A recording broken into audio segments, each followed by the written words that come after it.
See, right there. Yeah, you got oil and gas coming up. There it is right there.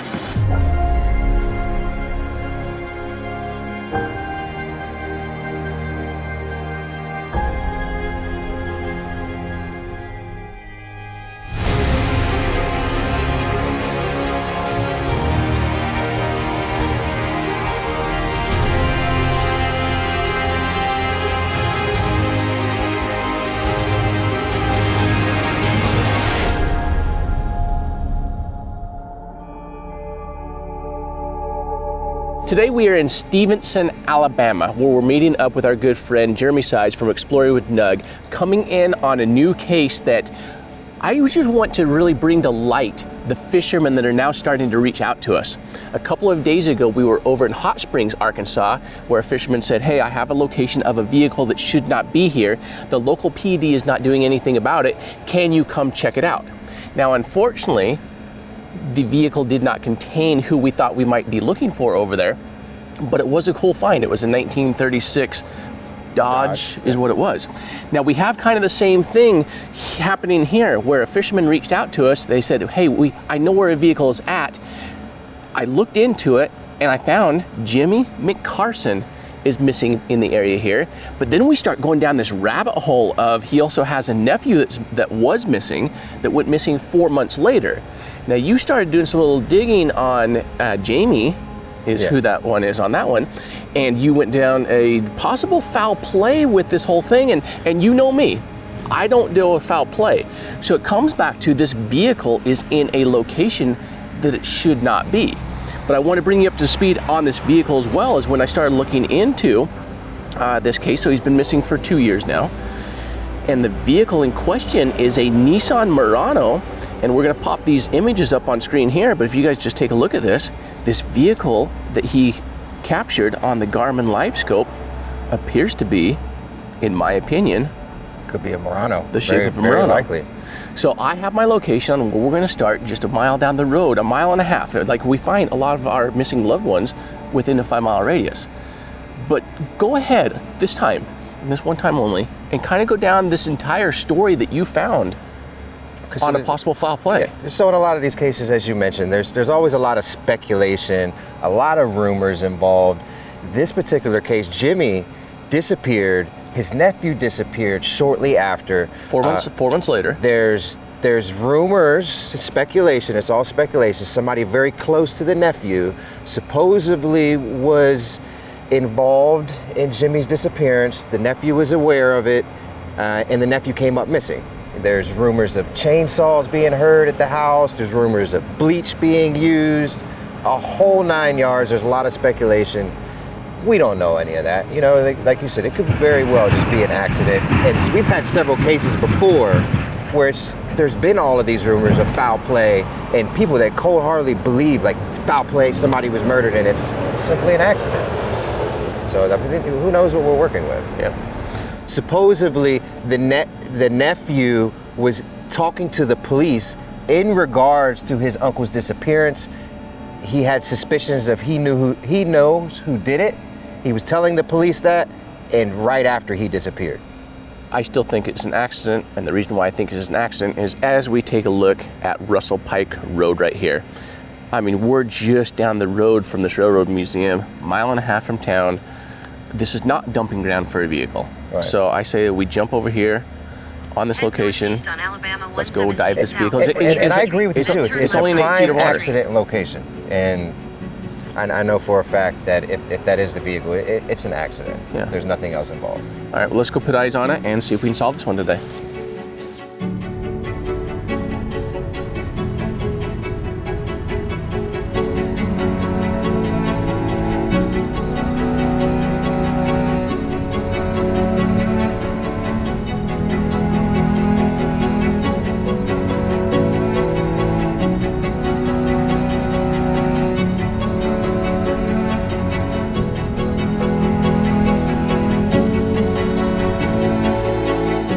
Well, that's clear water.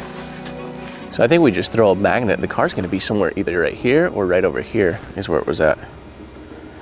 I think it's right here. It's better to just use the boat so we get the imaging ourselves. Yeah, and then you're right over it. I mean, it doesn't take long to put a boat in the water.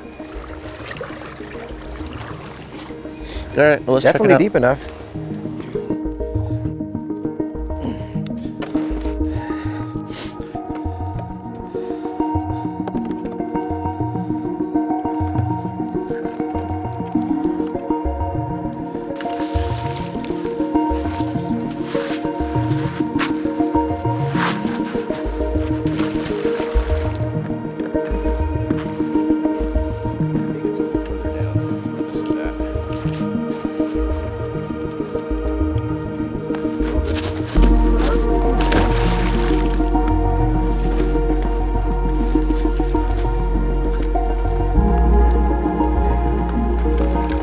It's gonna be further down, Jim. See here, current. If I was a gambling man, which I'm not, I would say right there. Unless this thing roars like when it floods, and who knows how far downstream it would have made it.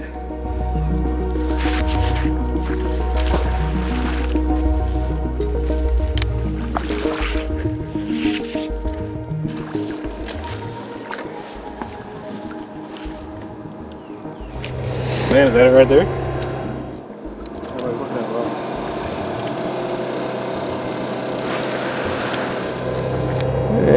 Can't quite tell.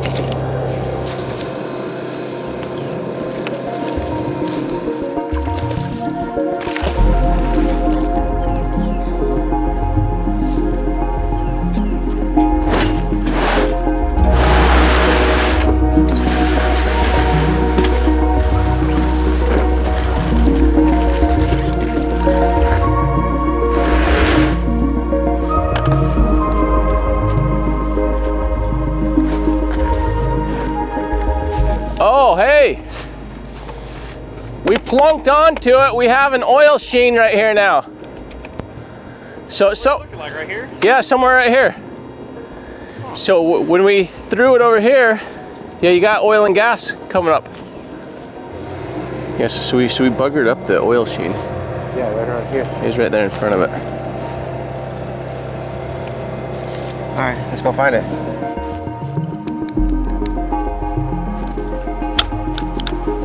Let's go find us a car. You know, we've never actually gone on a rowing sonar search before. This is our very first one. Huh? Jeremy thinks it's at this first tree right here. And that is some twigs under there. That is not a car. Okay, it's not right here, Jeremy. Well, heck. I think it's where that oil slick is at. There it is right there. Nope, that's not it either. All right, let me go back the other way. We also know oil sheens doesn't necessarily mean anything. I'm already getting tired of rowing. We should just get the motor. Yeah. Hey, Jeremy, can you grab us the motor? You know, what if we got played? What if there really was no vehicle underwater here? Is this Benjamin? Yeah, we've been catfished more than once. Catfished by a fisherman. That's kind of ironic. I see where you took that one. Oh, I don't even want to laugh about it. We'll know here soon. It's fine. We'll get a motor on and we won't have to worry about it.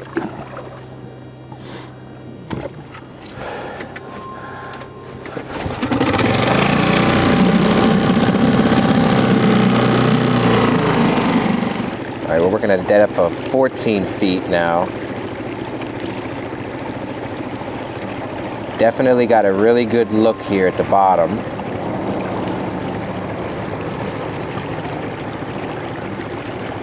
I believe it's going to be right down there where we turned around at. Thanks, we stopped right here is where we stopped right here. Yeah.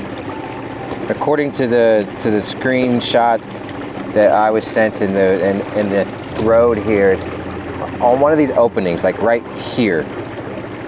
Is it here? There it is. Is that it? It looks like it. Looks like it could be it. Yep.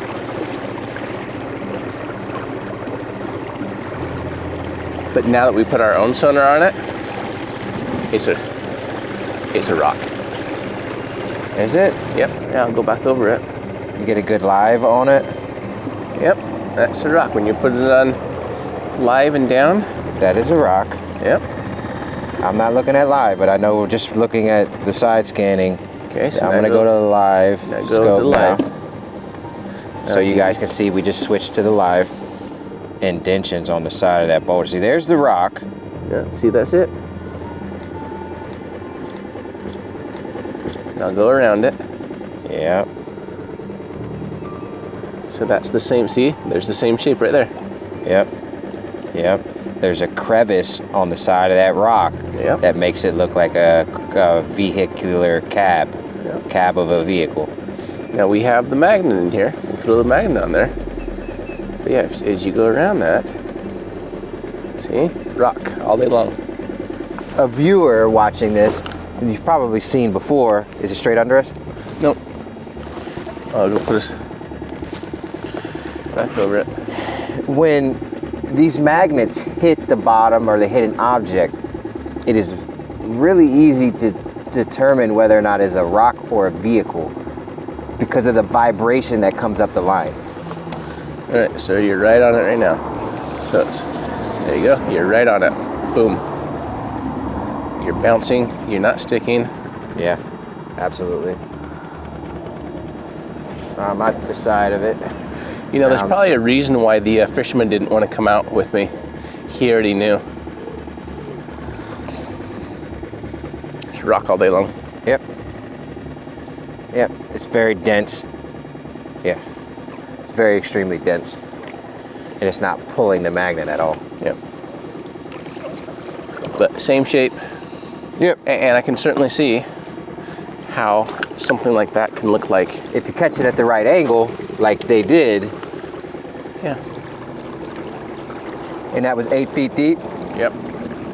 Or 14 feet. Or the top of it, to the top of it was 11 feet.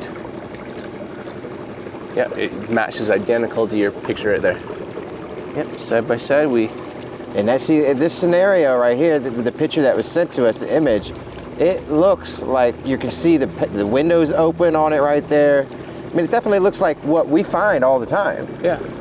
And that's the thing. You don't know until you get out here, and it's worth checking. 100%. We're checking, but you know, that's the other reason why we use multiple sonars too. So that way we have the down imaging, then we have the side imaging, because that's how I was first able to identify this is a rock all day long. Yeah. And then we went over it with the live and we circled around it and got the exact same image that he was using with his live. And typically, you know, we don't do that. Like typically we need to reconfirm with our live scope, but confirming it with our side scan and down imaging on Hummingbird, that was like really prominent, emphatic, like it's definitely a rock. Yeah. So Doug and I are deep in conversation here because he's really weighed down right now that before we even come into these, we always do our best to try to get a hold of the families. Well, the daughter just got back a hold of Doug through Facebook Messenger and actually mentioned that the vehicle has already been found and located. So we no longer have a Nissan Murano. This we completely confirmed and identified this is nothing more than a rock. We were able to, the moment I saw it on down imaging and side imaging, rock all day long. We confirmed the exact same image that was sent to us. Well, in fact, we'll put a side by side up right now, but we've got the one the fisherman gave us and the one that we just took on LiveScope, identical. So we're on the same target. And now that we have information from the daughter that the vehicle has been found, now 100% this is I'm gonna say it's a foul play case. This takes us back to everything else that did Jamie ended up being murdered because of what he knew. This, even though you're packing right now, Jeremy, this is not a county that I want to be in. This is not something I want to deal with. We don't deal with foul play cases. Yeah. So, and we don't have a vehicle. And also, you know, with the fisherman sending us the sonar image, it absolutely looked like a car that we always see on sonar. I mean, this morning we were talking. I was telling you that like the passenger window is even down. Yeah, like, you can see it. And 100%. Yeah. I don't fault the fishermen at all for. I continue to encourage fishermen to send us pictures like that because all day long. Yeah. I still would come out and check it because that looks like a car, like you said. It looked like one window was down. And Mr. Jimmy's case isn't the only case here. So the fact that we had a sonar image, you know, we got to come check it out. Definitely. Yeah. And if you don't hit it if you hit it at the wrong angles, and we're working with a lot more technology, so I mean that's why we were able to rule it out and the fisherman wasn't. Yeah. Unfortunately, here in Stevenson, we don't have any more that have a vehicle that's related that we have done any research on. Jeremy's actually only 2 hours from here, but there's another location down heading back to Jeremy's house that we're heading down to today. We're gonna stop off. I don't know if we're going to record it, but we have the Virginia Collier that we've been looking for, you know, the missing grandma. There's a boat ramp at the dead end of a road that we're going to stop off today with you, and we're going to check that one out as well. And you may have already done it, but we'll talk about that more in a minute. Right. We want to continue to encourage you that if you know of any cases across the U.S., please email us, support@adventureofthepurpose.com. Let us know, missing person with a vehicle, and we'll see if we can put it on our map and investigate it as we travel the U.S. We appreciate your time. We thank you for being here. We'll see you on the next episode.